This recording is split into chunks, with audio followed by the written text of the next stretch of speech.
of Creative Space, I'm delighted to have all the way from New York, Alton Aimable, who is the founder of Tropical Fete. And Tropical Fete, for those who are not aware, is a network that, well, for me, it's a network. I'm in the Caribbean, he's in New York, and I'm always getting this information about what they're doing, but they're doing a lot on the ground in New York as well to spread the word about the Caribbean and to connect the diaspora. And diaspora connections is what I'm primarily interested in today. But we'll start with this. Welcome, Alton, and tell us a little bit about yourself and your Caribbean connection. Yes, so Alton Aimable, president and founder of Tropical Fete. I'm from the lovely island of St. Lucia called the Helen of the West, but I see myself truly as a Caribbean person. I embrace it all, from the Spanish side of the Caribbean to the Dutch to the French Creole speaking Caribbean. I see us as one, where there should be no division and culture should unite us. Definitely, definitely. So that ethos was sort of what fermented the idea to start Tropical Fete back in, what was it, 1999? Yes, in 1999, I think I was at college. Coming to the United States, you get a craving for the culture. We didn't have the internet in those times. It was just starting to come into being, where stations were starting to come online. So I started getting to web programming and started creating a platform online for just disseminating information on Caribbean culture, of which from that we evolved to becoming a not-for-profit, a full-fledged organization, developing staff, employees, and teaching artists. What would you say has been or have been the greatest accomplishments to date, if you had to pick top three? Top three, I think something we did earlier this year, performing in Times Square. Times Square is considered the Mecca of it all, the crossroads of the world as it's known. And I feel being in New York, too many times that our culture is pushed to the back, too many times to the side. And I believe it needs to be in the forefront. So being able to accomplish that was to me one great success story of Tropical Fete. Second, I'm not putting it in order, but another thing that popped to mind in terms of, we always say we use culture as a tool for social transformation. And I think you probably see a lot of the posts on social media or through your email blast. And like I gave in my speech on Sunday for our final event for the year, there's a lot of stuff on Tropical Fete that people don't see. Work that we do quietly behind the scenes, such as going to a homeless shelter for abused kids, battered women, and doing performances, teaching for them. And those things have depth, they have meaning, they give the kids, value. You never know what impact that your work may have on a child. Taking myself, for example, when my mom took me to Carnival, in Castries, just seeing the creativity, listen to calypso music, listen to the Dimash Night, the creativity. You never know a child watching something, how it could evolve and shape their mind. So whatever opportunity you could give, how small it is, it does have an impact on lives. And number three? Number three, I think the ability to give out scholarships. I think this year we gave out 2 scholarships worth $1,000 so students could pay for travel, for books, whatever supplies they may need. I would say that would be number 3. Not in that order, but I think these are some of the accomplishments in terms as we grow. But we do have a lot on the table in terms of taking it to that next level. Okay, so I'd like you to comment on 2 things that I see as being your great accomplishments in terms of Tropical Fete. One is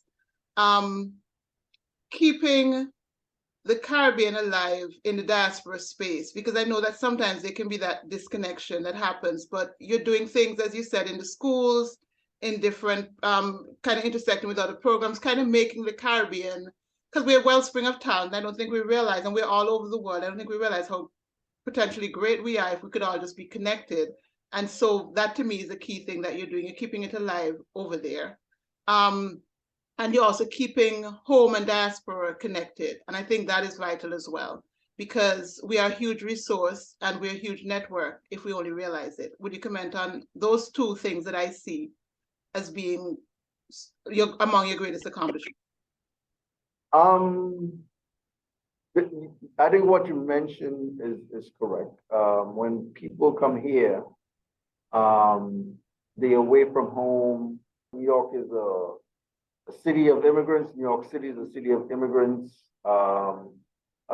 They say Brooklyn is actually a Caribbean island and should have been part of CARICOM. But it's just giving people an opportunity to do stuff, and whether it's play mass, paint, their creativity, still walking, still painting, give people an outlet to express themselves. One thing to me, I would say is sad, and unfortunately I have to say it, is within the American landscape, I think there are a lot of prominent West Indians who have moved on and do things. But unfortunately, some of those West Indians are not deeply connected or rooted in the culture. So people may think that we don't have prominent people in positive positions doing things and have power. And therefore, people are not excited to be part of this.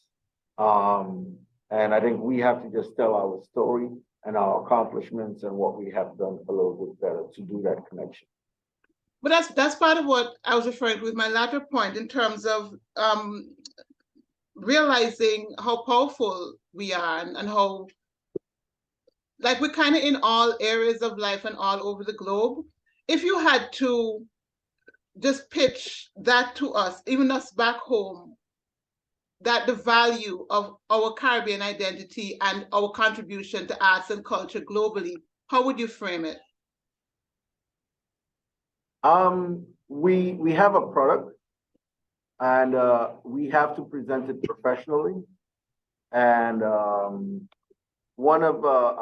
take a quote from one of our board members, Karen, in terms of our work. We present what we do authentically, we do explore and be creative and move sometimes a little away from that traditional element. But in New York, you will find a Chinese restaurant in every community, whether it's Chinese or not, but you will find in every Spanish community, you will find it. So therefore, our approach in terms of our culture is we want it to be available and accessible to everybody. It's part of creating an industry in terms of employment for people, sharing their heritage and all that mixed in one. What do you want, because I'm based in the Caribbean, what do you want people in the Caribbean to know, or to know about Tropical Fete, and how can we work more with you to share, to expand our common visions? I think one of the things I have seen in previous years, there's sometimes a wealth of talent in the Caribbean from artists, and then having that outlet outside of the world, or having someone to guide them or show them how this really works. Say, for example, Derek Walker, who has achieved, the top of his career in the arts. Did he do that by staying in the Caribbean, or he had to evolve and go elsewhere? And then I think we also need to understand the chain. So if someone lifts themselves up, you should lift the other person up, and not like, okay, cool, I achieve it, I'm here. I don't need to, advise nobody on the direction to go. I don't want nobody following because I'm on top of my game and I've accomplished it. But for us to move forward as a society, we all collectively have to come together and support each other.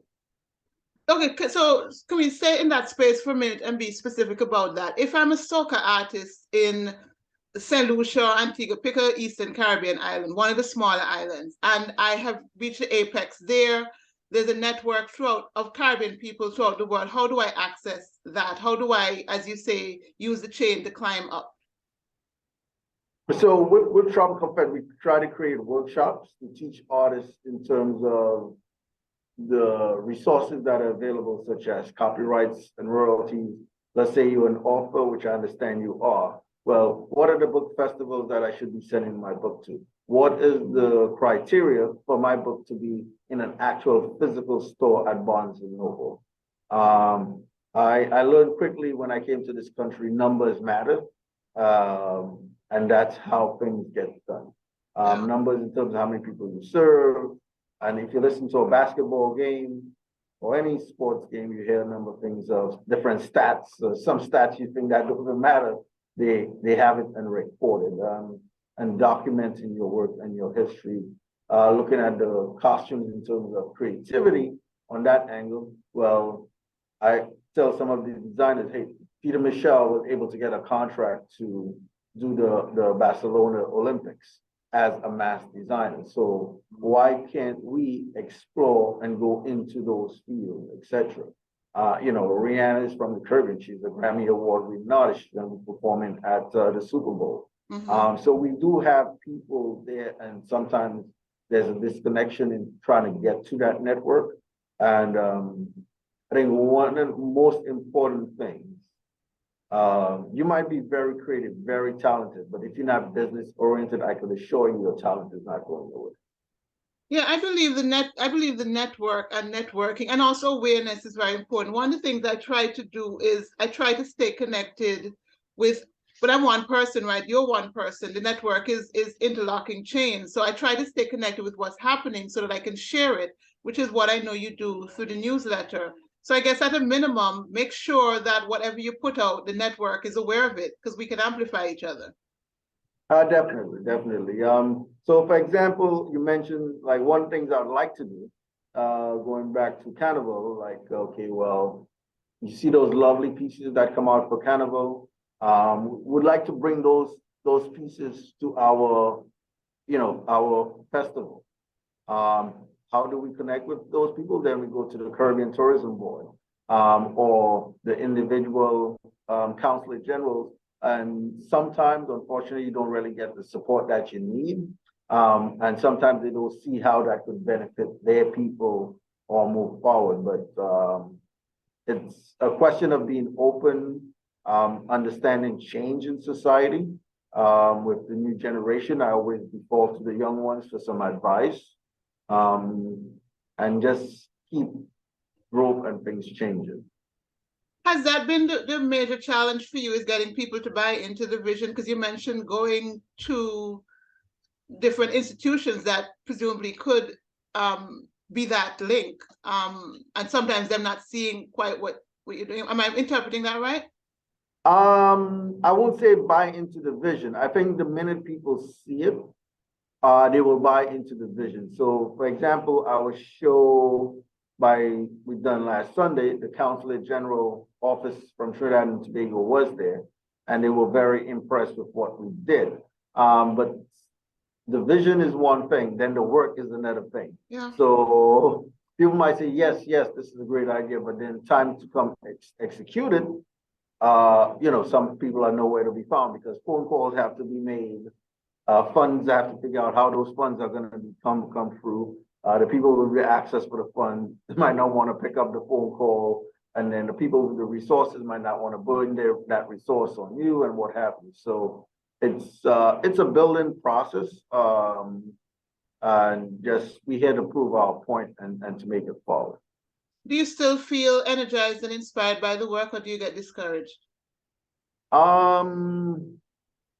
It will be both, because it is a lot of work.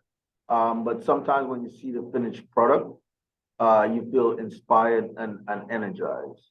When you see the kids or the seniors evolve and happy, that gives you inspiration. But to be successful, it's work. There's no shortcuts around it. I don't really sleep. Like I tell people, I pump 24/7. Although when I first started in college, You know, I could go up all night. I still could. I still do.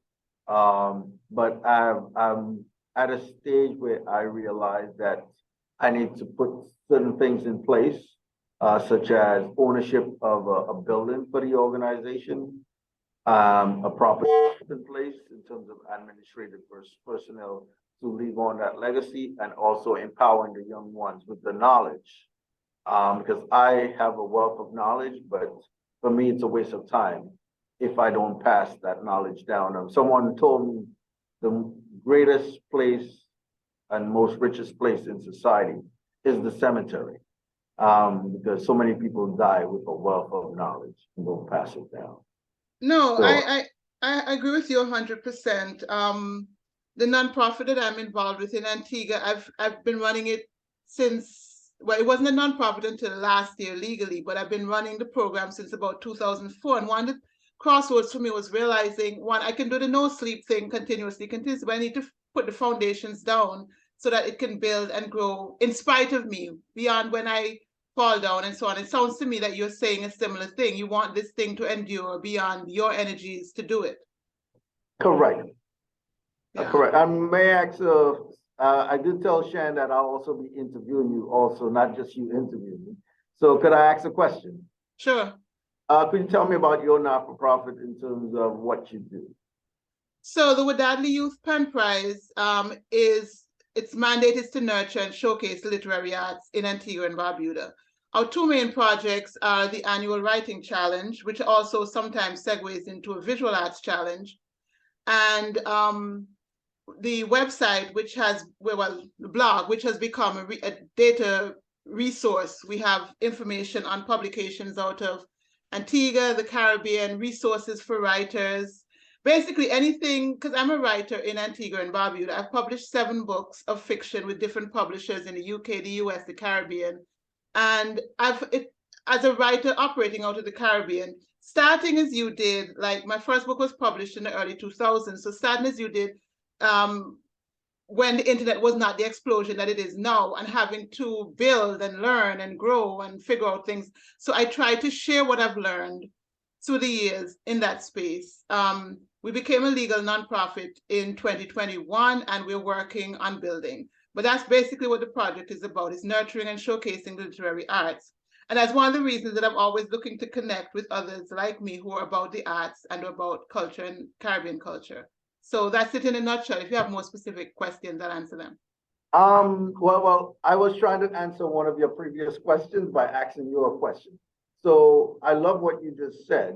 What impact in terms of if you go to the government or the Ministry of Culture and ask them to sponsor a student to come to the US to a book festival and do a reading, or to one of our programs? How would you see that? Do you see that as an easy route to get done? For me, it would be a great thing to give that kid that opportunity. You never knew how Derek Walker being able to travel, how it expanded their mind. So my question to you is trying to answer the question you had asked me previously in terms of connecting with people and getting the resources to get it done. So would that be easy? Because I would like to, bring some offers. I like to bring some artists from the Caribbean. Well, that's good to hear. The government would like to and should be invested into that also and see the benefit for them. Okay, so I'm going to try to answer all of that as honestly as possible. The first group to bring me to the US was the Friends of Antigua and Barbuda Public Library based in New York. Yes, I'm familiar with them, and they do great work. Yes, they had a author in residence program, and they were the first group to bring me. I mean, apart from workshops that I've done, because I've done workshops in different universities and so on, but to bring me as an author to present my work, I believe they were the first group. And I believe those kind of connections are vital. I'm hoping that at some point Tropical Fete will say we have the school reading program. We want to bring books by authors from each island and so on. So I'm always open to stuff like that. And I believe other writers in the Caribbean are very much open to stuff like that. A challenge we have had is resources. I don't know what response you would get being in the US, speaking to the local cultural gatekeepers. I have not had a huge amount of success in accessing resources to do any of those programs that I want to do. It's a huge hustle, to be honest with you. It's a tireless hustle. So I don't know the answer to that question, what the response would be, but I wouldn't shut the door. I think if you think you have an idea that you think there could be a connection, that you should approach it and see what happens, because you might get a different type of interest, energy, and response. Also, in terms of our reading program, I just wanted to add, getting the New York Public Library and Brooklyn Public Library to buy the book and put it in their collection of Caribbean authors, because they don't have a large volume of Caribbean authors in those channels. So that's that stuff like that. We need to talk about that. How can we make that happen? That's something, because we have, I mean, you mentioned, I spoke earlier about Wadadley Pen. I have on Wadadley Pen, I have a listing, I have the database is broken down. These are children's books by Antiguan authors. These are novels, nonfiction books, etc., by Antiguan authors. I have a Caribbean authors database on the website that was done by St. Lucian poet John Robert Lee as well, that he shared, he gave me permission to put on the website. So there's basically the database exists. These are the books that have been curated, that have been, these are published in the Caribbean. And I also have reviews on the site so you can see which books have been reviewed and so on. So we can share that information and perhaps get that interest going in them acquiring some of our books and bringing some of our authors over, however we can do it. I think we need to have those conversations, definitely. Definitely. Okay, so hopefully we're making a connection here. That's the kind of thing that I want, because us working on islands independently, we will do a lot, but we will still be cut off from each other. So I'm glad that we're making those connections. Is there anything else that you want us to know about the work that you're doing? There was something I saw with, how involved are you with the Caribbean American Heritage Month activities there?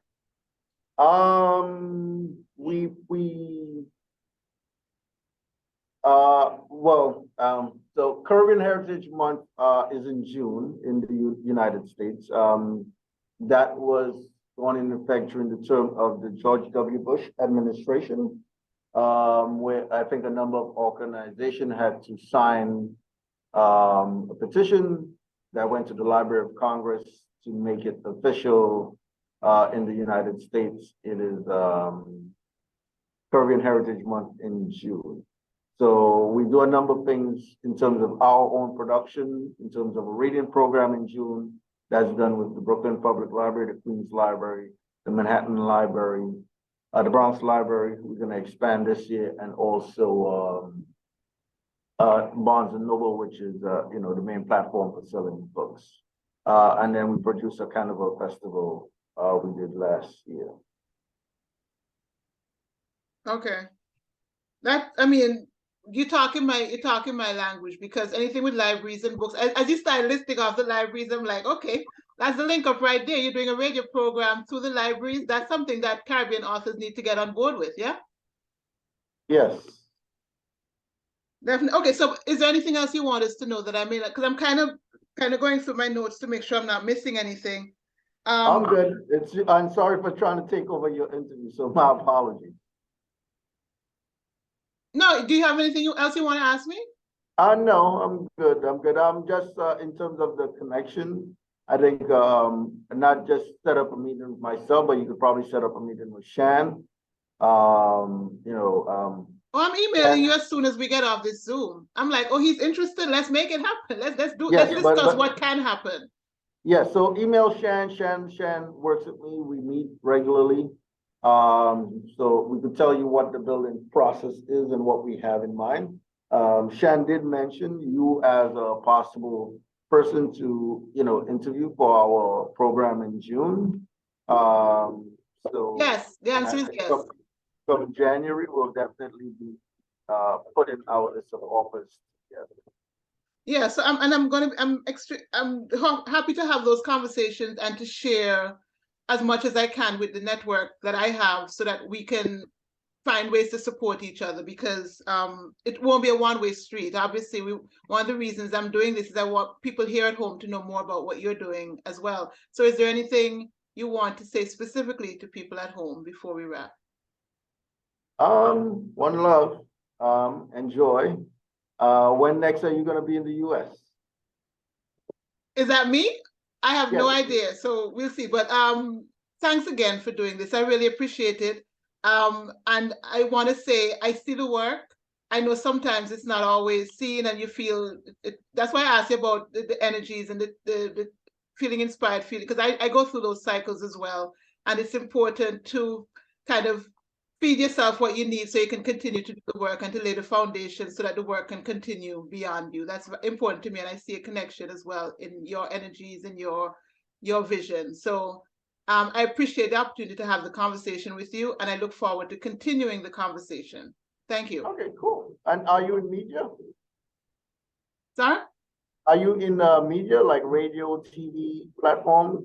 I am a writer. I'm trained as a journalist. I freelance as a writer, journalist, editor, all kinds of things. Gotcha. Oh, so are you familiar with Shemaine Jeremy? Oh, for sure, yeah. I did some work for, she works with tourism, and I did some work with her this year because they had a writing competition for their romance campaign, and I was one of the judges, and then I did some workshops as well. Okay, if you see her, tell her, call me. All right, I will. I will. Thank you so much. And Merry Christmas, our season's greetings to you. All right, same to you. Have a good one. And I'm gonna just post a snapshot of this on our Instagram page. Go for it. All right. Just a snapshot. All right, thank you. Take care. Okay, bye.